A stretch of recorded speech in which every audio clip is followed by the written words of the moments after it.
বুঝাইতে চাবি।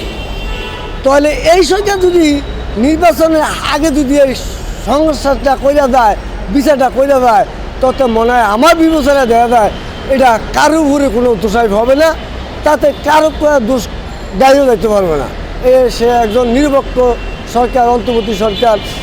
এই জন্য আমি যাত্রীর কাছে খুব, দলের কাছে যারা দল করে তার কাছে আমার অনুরোধ, দেখেন এর বিচার করার মতো সুযোগটা দেন।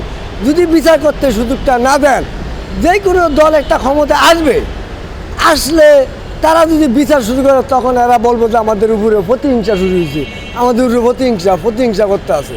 এটার জন্য আমি বিশেষভাবে আমি এই দেশের নাগরিক হিসাবে আমি অনুরোধ করি বিভিন্ন দলটির উপরে আমরা সবাই একসাথে তার বিচারটি করার মতো সুযোগ সুবিধা করে দেন। এই বিল্লা আমার অনুরোধ রইল। খোদা হাফেজ। বাংলাদেশ। আপনার গ্রামের বাড়ি কোথায়? আমাদের গ্রামের বাড়ি বোলা।